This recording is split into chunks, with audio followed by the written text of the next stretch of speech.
Greetings and welcome to the Fan Perspective. I'm your host Nathan Lyle, and this is WNBA Weekly, the show where I talk about some of the stuff that's happened over the past few days and then look ahead to some of the stuff that's going to happen over the next few days.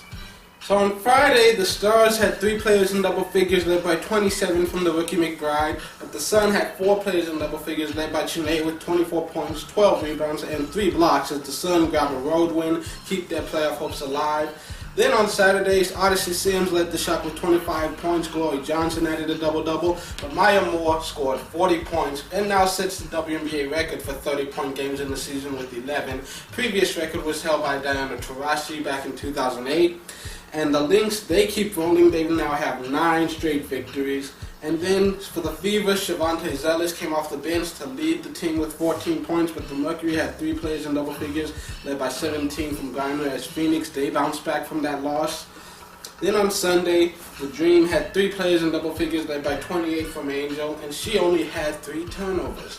That's a pretty good number for her. Only 3. But the Liberty had 4 players in double figures led by 29 points and 14 rebounds from Tina Charles. New York grabs a much-needed win. The Sun then had 3 players in double figures led by 23 points and 13 rebounds from Chiney. Her 12th double-double of the season. She's 3rd in the league.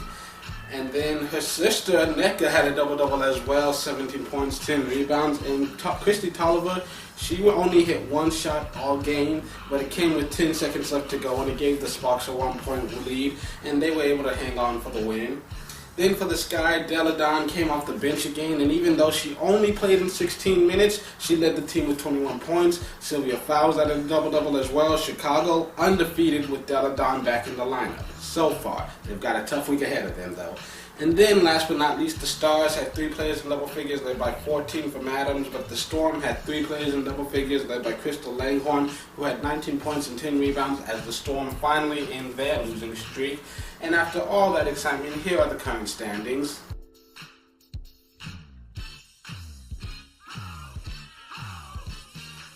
As you might have been able to tell from the standings, Connecticut is not necessarily out of the picture yet. They can't afford too many more losses though. And here's the thing though, I mean, they could still very well rise up to that 3rd or 2nd seed. I mean, well, Atlanta Dream, they finally clinched a playoff berth, but outside of them, it's wide open right now. Right now, if the Fever are the 2nd seed, Connecticut is number 6. That could end up getting flipped by the end of the year. I mean, right now, for the Eastern Conference, it's pretty much playoffs right now. Yeah, you can't afford too many losses, otherwise you'll end up just sitting there watching the playoffs from home. So with that in mind, here are a few games I'm looking forward to this week. First of all, on Tuesday, you've got a 4 slate. You've got New York at Washington on NBA TV at 7 p.m. Eastern Standard Time. And the Mystics, they've lost 2 in a row, while the Liberty, they've been going toe-to-toe with some of the league's better teams. They've come away with some strong wins, and with Deladon back, Chicago is threatening, so neither of these teams can afford a loss right now. New York, if they lose today, they could find themselves out of the playoffs. But Washington, if they lose 2 in a row, they could end up getting knocked out as well. Then you got Chicago at Connecticut. There's a chance that both of these teams could be in the playoffs. There's a chance they could both be out. There's a chance that they could be 1 in, 1 out, and whatever. But the main thing is neither of these teams can afford to lose right now. If Chicago wins this game, there's a chance that it'll put them into the playoffs, depending on what happens with the previous game. Connecticut, they've got 18 losses. When you have more losses than the top team in the conference has wins, that's usually not a good sign. So the fact that they're still in it at all is a miracle, but they have to keep winning, pure and simple. I mean, Connecticut, this is pretty much the playoffs right now. They have 2 losses and you're done. That's it. Then you've got Minnesota at Indiana at 7 p.m. Eastern Standard Time, and Minnesota, they're looking for their 10th straight victory, still trying to fight to that number 1 seed. Indiana currently holding on to that 2nd seed, but that can change drastically in a moment's notice if they give up too many losses. I mean, even though they are that 2nd seed, they are both the 2nd seed right now, but the Lynx, they can afford like 10 losses and they'll still be in the playoffs. The Liberty, if the Fever, if they lose twice, they could be out of the playoffs entirely.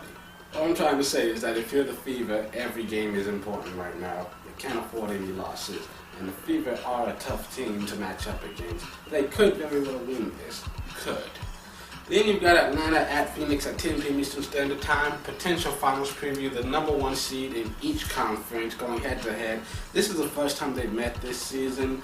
You know, watching D'Souza versus Griner in the All-Star game, I feel like Atlanta's bigs have a decent defense. And you know that they can put up points when they want to. Turnovers have been a big issue for them. And, you know, their guard play not quite as strong as the guard play in Phoenix. Then you've got Tulsa at Los Angeles on NBA TV at 10:30 p.m. Eastern Standard Time. And for all intents and purposes, Tulsa out of the playoffs. The Sparks have found their way into third place, trying to hold on to it. Luckily for them, they are facing the worst road team in the league.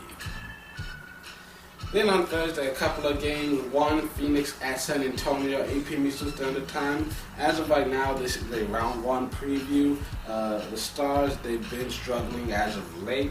And, you know, as recording this, they still haven't clinched a playoff berth. There's a chance that they could be knocked out if Tulsa goes on a long winning streak and they go on a long losing streak. Don't see that happening, but I also don't have much confidence in winning against Phoenix. They're the best team in the league for a reason. Then you've got Chicago at Minnesota on ESPN2 at 8 p.m. Eastern Standard Time. And it's going to be a hard fight for Chicago to try and secure a playoff win. But if they can stay relatively healthy, they are a dangerous team. I can expect them to pull it off. And I think it's going to be a fun matchup. That's it for this week. Tune in on Friday for another all-new edition of WNBA Weekly. And until then, this has been Fan Perspective. I'm your host, Nathan Lyle. Have a good week.